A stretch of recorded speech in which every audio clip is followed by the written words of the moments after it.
Oh, hi. If you're wondering whether strength and mobility can go hand in hand, stay tuned to find out.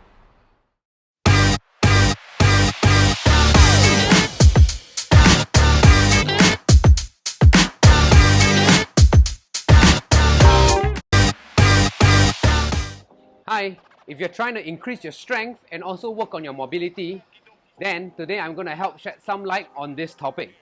First, let's talk about strength. Now, strength is often this generic term that is used for rehabilitative all the way to like performance. And it's often given a number, and that's the big focus there.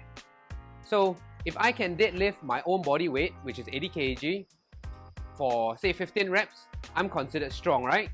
Or if I can lift 120 kg, that's 1.5 times of my body weight, I'm also considered strong.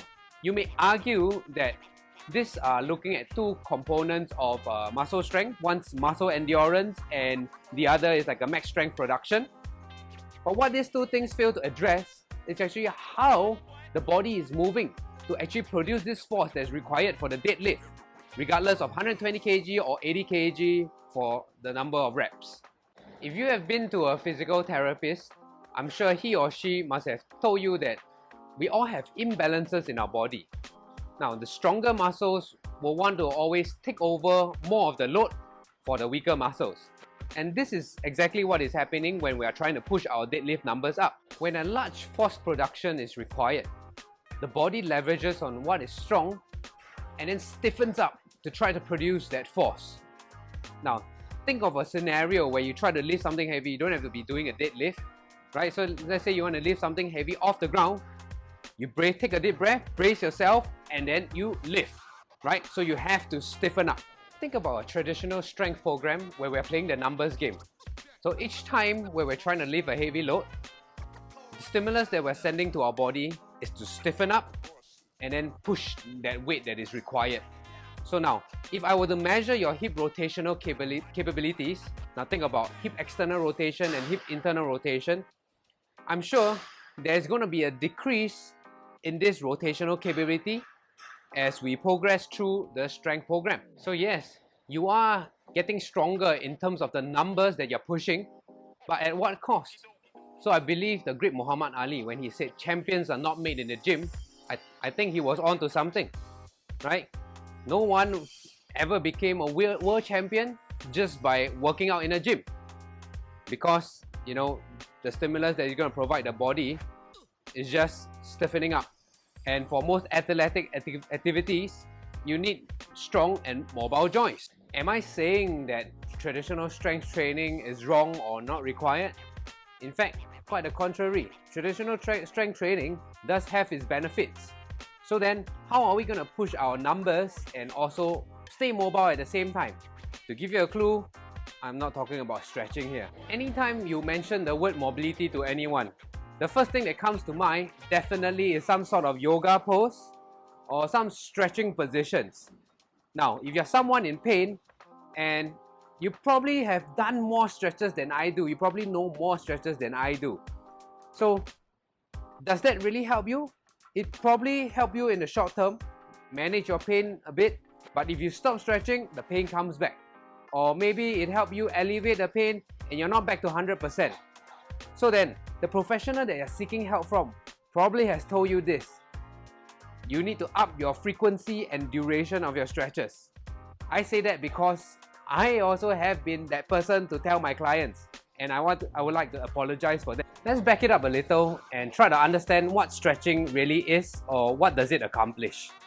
Here, I've chosen the hamstring muscles as an example. Why? Because it's an evil muscle. It's blamed for everything from lower back pain to knee pain. It's like, why God gave us hamstring muscles? Just take it away and all the pain will be gone, right? Jokes aside, let's take a look at the hamstring muscles.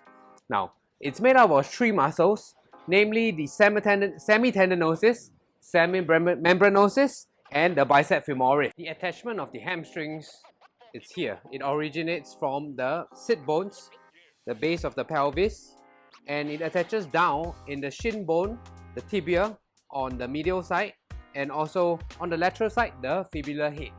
Here you can look at the image above and then look at the muscular guy's legs. You can clearly see the hamstring muscles, right? All three of them.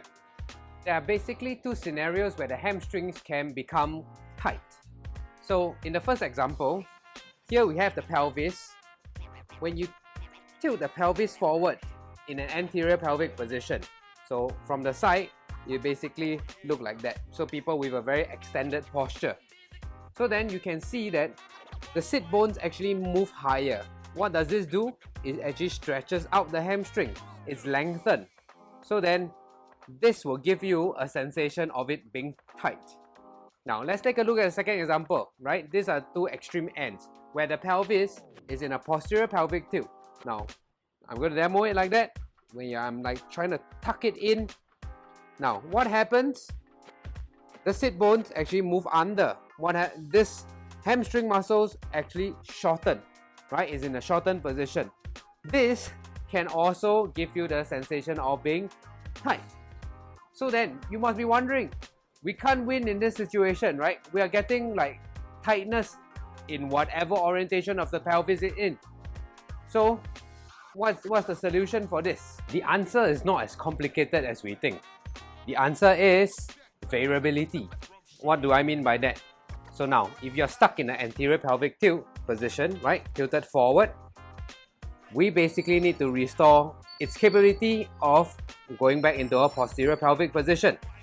Now, most of the time, people who are in an anterior pelvic tilt, they do everything in this anterior orientation.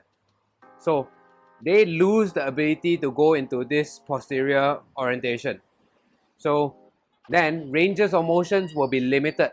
Same for people who are in a posterior pelvic tilt. They can't move into an anterior pelvic tilt position as well. Okay, and this actually has got to do with the relative motions of the pelvis. So if you are in an anterior pelvic tilt, you are actually more closed up, and if you are a posterior pelvic tilt, it's more in a flat out position. So there needs to be this reciprocal movement of the pelvis. If this is not restored, then we are stuck in an orientation. Going back to our anterior pelvic tilt, we need to select exercise like a heels elevated goblet squat position to help facilitate this posterior tilt of the pelvis to bring back some movement options. So for someone who is stuck in a posterior pelvic tilt position, something like a barbell hinge, so a barbell deadlift will be a great exercise for them. So from these two examples, you can actually see that what dictates this tightness or muscle length is actually the joint positions. So if we can restore this variability, then this tightness wouldn't occur just because we wouldn't be stuck in a position. The next question on your mind probably is, what then dictates joint positions?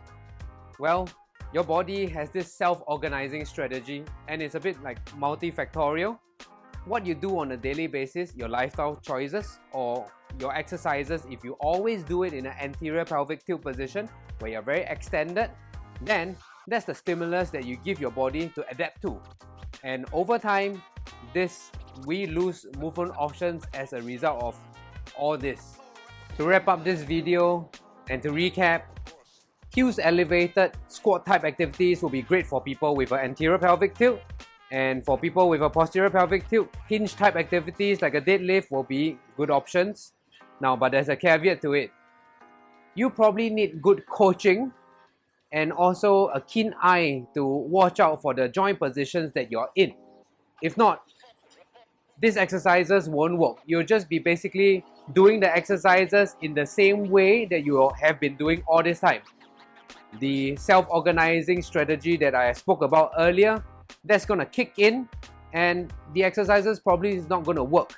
So now that you know joint positions are what enslave our muscles to its tight positions, we shouldn't spend so much time stretching. Although I must admit, stretching feels good. I totally get it. I stretch as well, right? It's only human nature. We wake up in the morning, we stretch out of it. Feels good. You do it. But if you are trying to get out of pain, stretching, I'm afraid, won't provide you with any good outcomes, right? It may help you in the short term, but if you're continuously pushing your body and you think that stretching is the only solution, then that's not going to work out. Instead, what we should be doing is using strength exercises in different positions that challenges the body.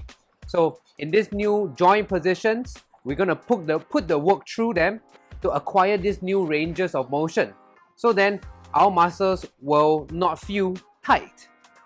And this has to be done over and over again, right? Through repetition.